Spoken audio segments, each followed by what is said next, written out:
Friends, welcome to my YouTube channel Margdarshan by Ravikant sir. दोस्तों, आज हम लोग इस वीडियो में केमिस्ट्री के 15 मोस्ट इम्पॉर्टेंट क्वेश्चंस को डिस्कस करेंगे। चलिए आज के इस वीडियो की शुरुआत करते हैं। आज का पहला क्वेश्चन आपके पास है, निम्न में कौन सा तत्व नहीं है? निम्न में से कौन सा एक तत्व नहीं है? पहला ऑप्शन धातु, ऑप्शन नंबर बी अधातु, option number C gas, option number D उपधातु। इनमें से कौन सा तत्व नहीं है आपको ये बताना है। तो इस क्वेश्चन का सही आंसर होगा अपने पास ऑप्शन नंबर सी गैस।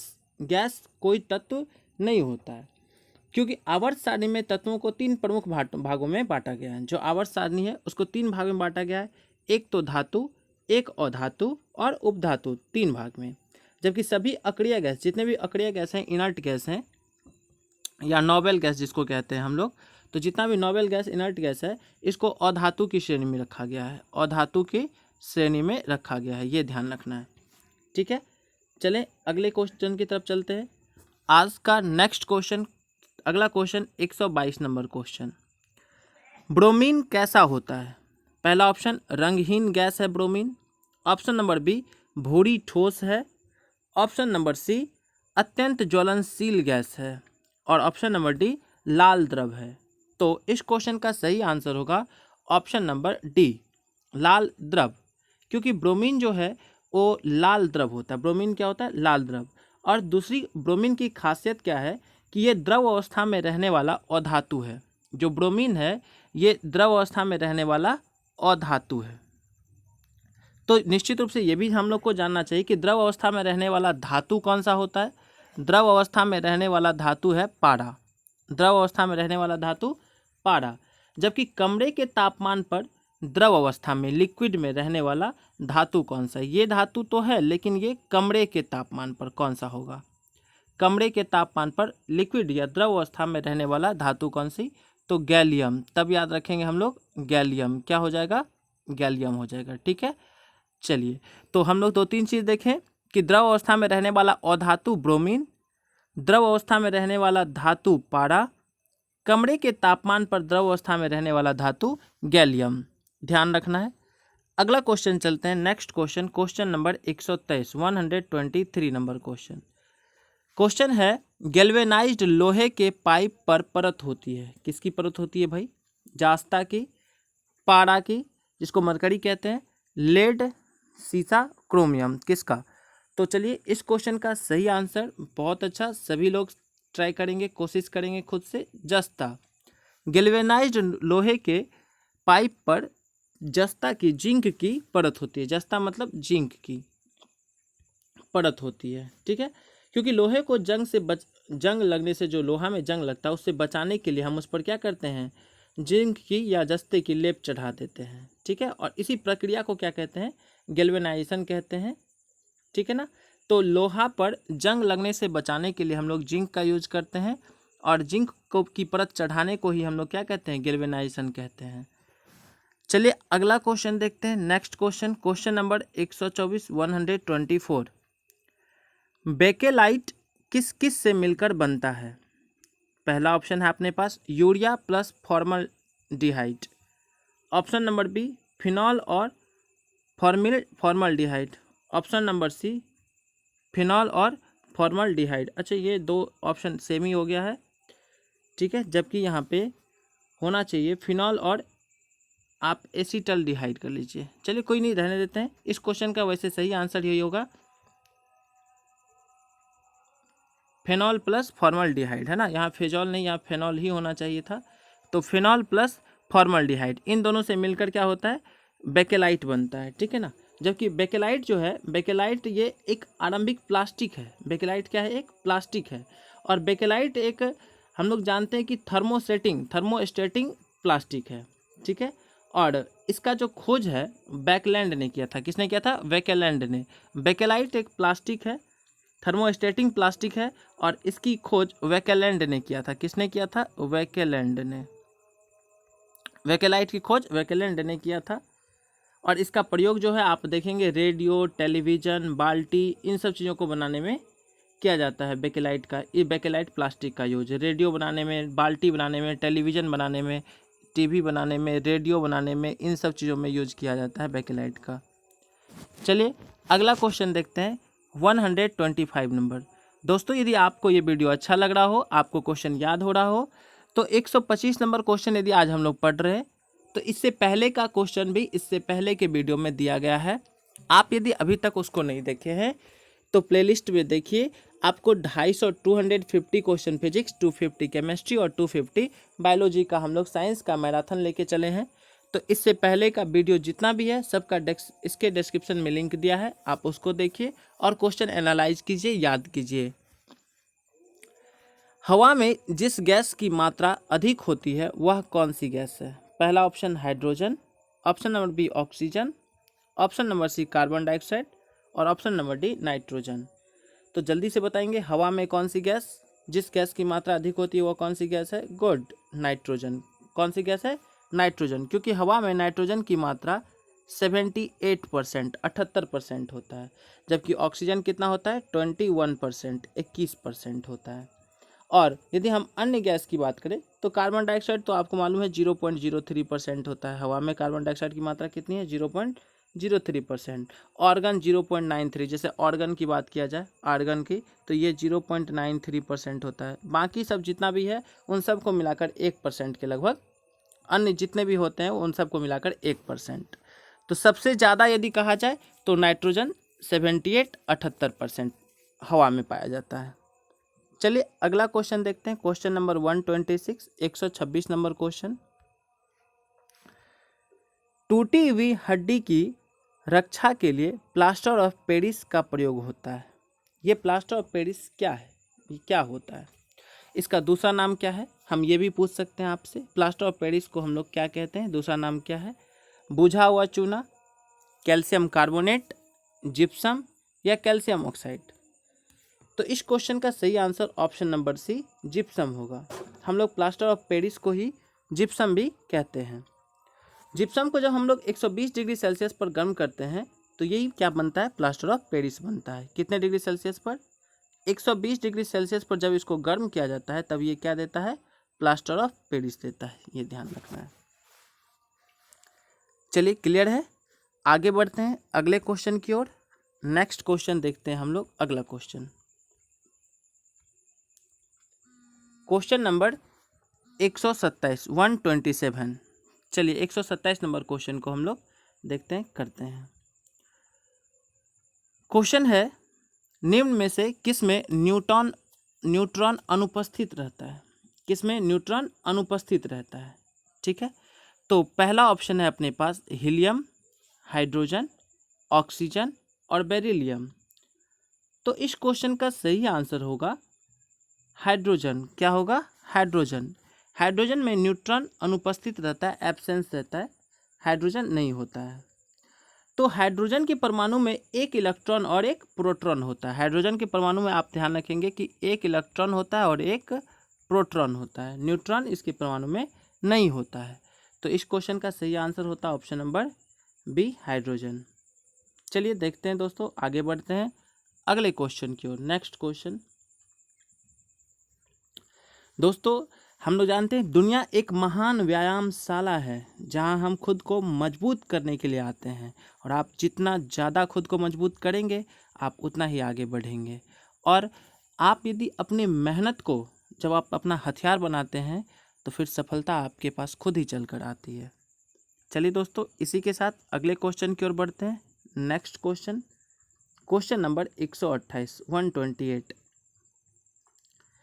किसी तत्व की रासायनिक प्रकृति किस पर निर्भर करती है? जो कोई तत्व का रासायनिक प्रवृत्ति है, केमिकल जो गुण है, प्रॉपर्टी है, वो किस पर डिपेंड करती है, निर्भर करती है? पहला प्रोटॉन, ऑप्शन नंबर बी आवेश मतलब चार्ज, ऑप्शन नंबर सी संयोजी इलेक्ट्रॉन, ठीक है, और option number D none of these. तो इस क्वेश्चन का सही आंसर होगा उसके संयोजी इलेक्ट्रॉन पर। किस पर डिपेंड करता है? संयोजी इलेक्ट्रॉन पर। ये संयोजी इलेक्ट्रॉन क्या होता है तो ध्यान देंगे, जो कोई तत्व के जो सबसे लास्ट सबसे बाह्यतम कक्षा में, जो सबसे एक्सटर्नल बाहरी कक्षा में इलेक्ट्रॉन की संख्या होती है उसी को संयोजी इलेक्ट्रॉन कहते हैं। ठीक है, जैसे आप जानते हैं कि हम लोग सोडियम के बारे में, सोडियम को लिखेंगे तो इसमें इलेक्ट्रॉन कैसे भरा होता है? टोटल इसमें 11 आप ध्यान रखेंगे इसका परमाणु संख्या होता है, तो 2, 8 और 1, ठीक है ना, सोडियम का। जैसे ऑर्गन का देखेंगे तो ये जो 1 है ये क्या है, संयोजी इलेक्ट्रॉन है। ऑर्गन की बात करेंगे तो 18 होता है, ठीक है ना। तो इसको देखेंगे हम लोग कैसे, जब हम लोग भरेंगे तो उसी तरह से 2, 8, 8, 2, 8, 8, तो ये जो 8 है लास्ट में बाहरी, सबसे बाहरी कक्षा में, ये क्या है, इसका संयोजी इलेक्ट्रॉन है। यदि एल्युमिनियम की बात करें तो फिर ऐसे ही 2, 8 और 3, 13 होता है। तो ये जो 3 है ये क्या है, संयोजी इलेक्ट्रॉन की संख्या है। मतलब संयोजी इलेक्ट्रॉन किसी भी तत्व के सबसे बाहरी कक्षा में जो इलेक्ट्रॉन की संख्या होती है उसी को संयोजी इलेक्ट्रॉन कहते हैं, और इसी संयोजी इलेक्ट्रॉन पर उस तत्व का रासायनिक प्रवृत्ति गुण डिपेंड करता है। नेक्स्ट क्वेश्चन, अगला क्वेश्चन 129 नंबर क्वेश्चन देखते हैं। किसी बिजली की स्त्री मतलब आयरन जो होता है, इलेक्ट्रिक आयरन को गर्म करने के लिए धातु का प्रयोग किया जाता है। किस धातु का प्रयोग किया जाता है? पहला ऑप्शन अपने पास तांबा, option number B tungsten, option number C nichrome और ऑप्शन नंबर डी जस्ता मतलब जिंक है। इस क्वेश्चन का सही आंसर होगा option number C nichrome. Nichrome जो होता है, नाइक्रोम में 80% के लगभग निकेल होता है। निकेल कितना होता है इसमें, 80%, और प्लस 20% क्या होता है इसमें, क्रोमियम। 20% क्या होता है, क्रोमियम होता है, ध्यान रखेंगे 20% क्रोमियम होता है। नाइक्रोम जो है यह एक, जो इस नाइक्रोम का जो प्रतिरोधकता होता है वो काफ़ी ज़्यादा होता है, उच्च होता है। जो इसके रेसिस्टेंस होते हैं वो हाई रेसिस्टेंस वाला पदार्थ है। नाइक्रोम एक हाई रेसिस्टेंस वाला पदार्थ है, ठीक है। जबकि सीसा और जस्ता को हम लोग जुड़वा खनिज कहते हैं। क्या कहते हैं? सीसा और जस्ता को हम लोग जुड़वा खनिज कहते हैं।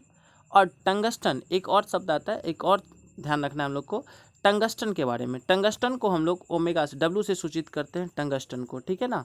और जो टंगस्टन है इसका गलनांक जो होता है वो 3000 से 3500 डिग्री सेल्सियस होता है। टंगस्टन का गलनांक कितना होता है? 3000 से 3500 डिग्री सेल्सियस तक होता है टंगस्टन का गलनांक। चलिए आगे बढ़ते हैं। और जिंक के बारे में जब हम बात करेंगे तो जिंक जो है इसकी परमाणु संख्या 30 होती है। एटॉमिक नंबर कितना होता है?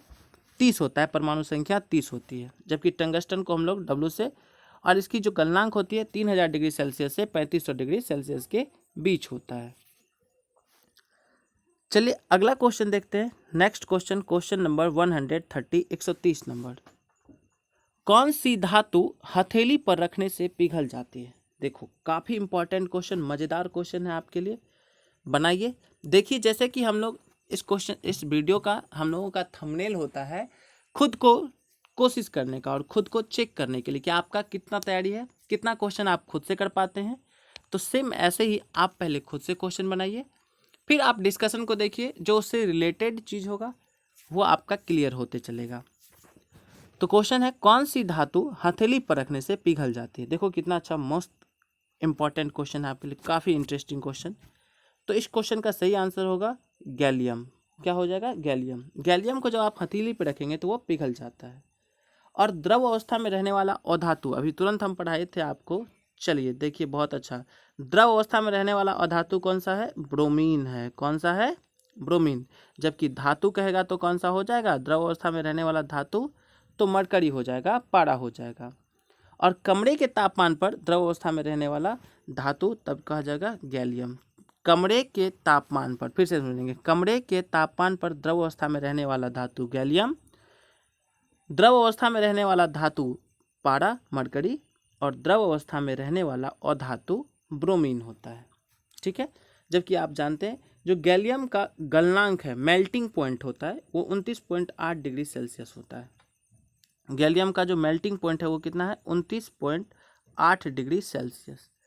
जबकि मानव शरीर का सामान्य तापमान कितना होता है? मानव का सामान्य तापमान कितना होगा? मानव का सामान्य तापमान होगा 37 डिग्री सेल्सियस। मानव का सामान्य तापमान कितना होता है? 37 डिग्री सेल्सियस होता है, ठीक है। और इसीलिए क्या होता है, मान लो मानव का जो सामान्य तापमान है 37 डिग्री सेल्सियस है और गैलियम का 29.8, तो मानव की हथेली पर जैसे ही रखेंगे तो वो पिघलना शुरू हो जाएगा, ठीक है दोस्तों। चलिए अगला क्वेश्चन डिस्कस करते हैं। Next question, question number 131, 131 number question. कौन सा बहुलक बुलेट प्रूफ जैकेट बनाने में प्रयोग किया जाता है? बुलेट प्रूफ जैकेट बनाने में किसका प्रयोग करते हैं? बेकेलाइट का, पॉलीमाइड का, टेफ्लॉन का, पॉलीकार्बोनेट का। तो इस क्वेश्चन का सही आंसर होगा पॉलीएमाइड का। किसका करते हैं? ऑप्शन नंबर बी, पॉलीएमाइड का यूज किया जाता है। पॉलीएमाइड जो है एक सिंथेटिक फाइबर है, एक रबर है। पॉलीएमाइड क्या होता है? एक सिंथेटिक रबर होता है, फाइबर होता है, ठीक है। और इसका जो नाम है, सामान्य नाम जो है हम लोग जो करते हैं, यूज करते हैं, वो होता है केवलार। क्या होता है? इसका सामान्य नाम क्या होता है? केवलार होता है, केवलार। इसका सामान्य नाम होगा केवलार, ठीक है। जबकि टेफ्लॉन जो है, इसको हम लोग किस में यूज करते हैं? टेफ्लॉन का यूज करते हैं बर्तन पर जो कोई चीज़ चिपके नहीं, या आप कह सकते हैं जो हमारे यहाँ आजकल जो बर्तन का यूज किया जाता है उस पर टेफ्लॉन का ही परत चढ़ाया हुआ होता है। मतलब इसमें कोई चीज़ चिपके नहीं वस्तु, इसलिए ना चिपकने के लिए हम लोग टेफ्लॉन का यूज करते हैं। जबकि बेकेलाइट के बारे में हम लोग देखें अभी तुरंत कि बेकेलाइट का प्रयोग किस में करते हैं? टेलीविज़न बनाने में, रेडियो बनाने में। टेलीविज़न, टीवी, रेडियो, इन सब में बेकेलाइट का यूज करते हैं। ये एक प्लास्टिक है जिसका यूज करता है टीवी, टेलीविज़न, रेडियो, इन सब चीज़ों को बनाने में। और हम लोग बुलेट प्रूफ जैकेट बनाने में पॉलीकार्बोनेट का, सॉरी, बुलेट प्रूफ खिड़की बनाने में, यदि पॉलीकार्बोनेट की बात की जाए तो बुलेट प्रूफ खिड़की बनाने में किसका बनाने में करते हैं यूज? बुलेट प्रूफ खिड़की बनाने में यूज करते हैं पॉलीकार्बोनेट का। जबकि पॉलीएमाइड का यूज करते हैं हम लोग बुलेट प्रूफ जैकेट बनाने में, और इसको हम लोग साधारण भाषा में, सामान्य भाषा में क्या कहते हैं? केवलार कहते हैं। चलिए दोस्तों, अगला क्वेश्चन देखते हैं। Next question, question number 132। तो इससे पहले दोस्तों, यदि अभी तक आप मार्गदर्शन को नहीं ज्वाइन किए हैं तो आप जल्दी से Margdarshan by Ravikant sir Telegram group को ज्वाइन कीजिए। आपको सारे वीडियो का वहाँ पे टेलीग्राम पे PDF मिलते रहेगा। फेसबुक पेज मार्गदर्शन बाय रविकांत सर, और यूट्यूब चैनल यदि आप अभी तक नहीं ज्वाइन किए हैं तो जल्द से जल्द यूट्यूब चैनल को सब्सक्राइब कीजिए, दोस्तों को शेयर कीजिए, और कम्पिटिटिव एग्जाम से रिलेटेड सारे वीडियोज़ को देखिए। चलिए दोस्तों, अगला क्वेश्चन है, बायोगैस किसका बना होता है? मेनली किसका बना होता है? जो बायोगैस है वह मुख्यतः किसकी होती है, किससे बनी होती है? तो hydrogen plus methane, hydrogen plus carbon dioxide, hydrogen plus oxygen, carbon dioxide plus methane. इस क्वेश्चन का सही आंसर होगा अपने पास, चलिए देखते हैं हम लोग बायोगैस के लिए। तो हाइड्रोजन प्लस मीथेन का यूज होता है। बायोगैस क्या है? एक बायोफ्यूल है, मतलब जैव ईंधन है। और बायोगैस में कार्बन डाइऑक्साइड और मीथेन मिला होता है। क्या होता है? कार्बन डाइऑक्साइड और मीथेन। ऑप्शन नंबर डी जो है, कार्बन डाइऑक्साइड और मीथेन मिलकर ही क्या बनता है? बायोगैस बनता है। जबकि जो खाना बनाने वाला गैस है, पेट्रोलियम गैस, LPG गैस जिसको हम कहते हैं, तो LPG में क्या सब होता है? LPG गैस में क्या सब होता है? खाना बनाने वाले गैस में क्या सब होगा? इथेन, प्रोपेन और ब्यूटेन होगा। एथेन, प्रोपेन और ब्यूटेन का यूज किया था। एथेन, प्रोपेन और ब्यूटेन का खाना बनाने वाले LPG गैस में, लिक्विफाइड पेट्रोलियम गैस। तो बनाने वाला गैस का मुख्यतः घटक प्रोपेन और ब्यूटेन है। हालांकि हम लोग एथेन भी कहते हैं, लेकिन क्या होगा यहाँ पे मुख्यतः कहेगा तो प्रोपेन और ब्यूटेन, फिर एथेन नहीं होगा। तो LPG गैस में मुख्यतः प्रोपेन और ब्यूटेन पाया जाता है। जबकि बायोगैस मेनली किसका बना होता है? कार्बन डाइऑक्साइड और मीथेन का बना होता है। LPG गैस का पूरा फुल फॉर्म होता है लिक्विफाइड पेट्रोलियम गैस। चलिए दोस्तों, अगले क्वेश्चन को देखते हैं। तो दोस्तों, संभव की कोई सीमा जानने का केवल एक ही तरह का तरीका है ना? संभव की सीमा जानने का केवल एक ही तरीका है, असंभव से भी आगे निकल जाना। यही आपके संभवता को जानने का एक तरीका होता है कि आप असंभव की जो रेखा है उसको पार कर जाए, आगे निकल जाए। अगला क्वेश्चन है अपना, अश्रु गैस में प्रयोग की जाने वाली गैस है, कौन सी गैस है? अश्रु गैस में यूज करते हैं हम लोग। तो इस क्वेश्चन का सही आंसर होगा option number D, A+B both, ammonia और क्लोरीन दोनों। जो आंसू गैस है, अश्रु गैस, टीयर गैस जिसको कहते हैं, इसमें अमोनिया और क्लोरीन दोनों का यूज होता है ना? तो चलिए आगे देखते हैं। इसका जो रासायनिक नाम है, अश्रु गैस का जो रासायनिक नाम है, तो इसको हम लोग अल्फा क्लोरो कहते हैं, अल्फा क्लोरो गैस कहते हैं। और इसका यूज कभी कभी क्या था, अनियंत्रित भीड़, मतलब जो काफ़ी ज़्यादा भीड़ हो जाता है उसको नियंत्रित करने के लिए भी असुर गैस का यूज किया जाता है। चलिए अगला क्वेश्चन 134, 134 नंबर क्वेश्चन। भौतिक परिवर्तन का उदाहरण क्या है? जो फिजिकल चेंजेज है उसका क्या उदाहरण है? पहला, हवा में चांदी के बर्तन का काला होना, मोमबत्ती का जलना, दूध से दही बनना, पानी में चीनी का घुलना। गुड, सही आंसर, पानी में चीनी का घुलना। ये भौतिक परिवर्तन या फिजिकल चेंजेज का उदाहरण है। जबकि बाकी तीनों जो एग्जाम्पल है, ये तीनों ABC जो एग्जाम्पल है, ये किसका उदाहरण है? ये केमिकल चेंजेस, रासायनिक परिवर्तन का उदाहरण है। रासायनिक परिवर्तन, मोमबत्ती का जलना क्या हो जाएगा? रासायनिक परिवर्तन, जबकि मोमबत्ती का पिघलना भौतिक परिवर्तन। काफ़ी इंपॉर्टेंट चीज़ है, ध्यान रखना है। मोमबत्ती का जलना रासायनिक परिवर्तन, मोमबत्ती का पिघलना फिजिकल चेंजेस, भौतिक परिवर्तन। चलिए अगला क्वेश्चन और आज के अंतिम क्वेश्चन को हम लोग देखते हैं आज के इस वीडियो में। नेक्स्ट क्वेश्चन है, फ्लोरस्पार किसका अयस्क है? फ्लोरस्पार किसका अयस्क है, किसका ओड है? तो आंसर होगा calcium, option number B. Fluorspar किसका अयस्क है? तो कैल्शियम का अयस्क है। किसका अयस्क है? कैल्शियम का। फ्लोरस्पार अयस्क है कैल्शियम का, ठीक है। जबकि ट्रोना किसका अयस्क है? ट्रोना की बात करें तो ट्रोना किसका अयस्क है? सोडियम का, Na, सोडियम का अयस्क है ट्रोना। जिंक का तो कैलेमाइन, जिंक का अयस्क क्या है? कैलेमाइन, है ना, ध्यान रखेंगे, कैलेमाइन, जिंक का अयस्क है कैलेमाइन, ठीक है। तो दोस्तों आज के वीडियो में इतना ही। यदि अब आप वीडियो देखिए पूरा, आपको क्वेश्चन याद हो, अच्छा लगे तो आप चैनल को सब्सक्राइब कीजिए और अपने दोस्तों को भी शेयर करते रहिए। चलिए दोस्तों, तो आज की वीडियो में इतना ही। मिलते हैं हम लोग अगले वीडियो में। तब तक आप अपनी तैयारी को आगे बढ़ाते रहिए। जो लोग अपने लक्ष्य के प्रति खुद को समर्पित करते हैं, सफलता खुद उसके पास चल कर आती है। तो आज के लिए इतना ही।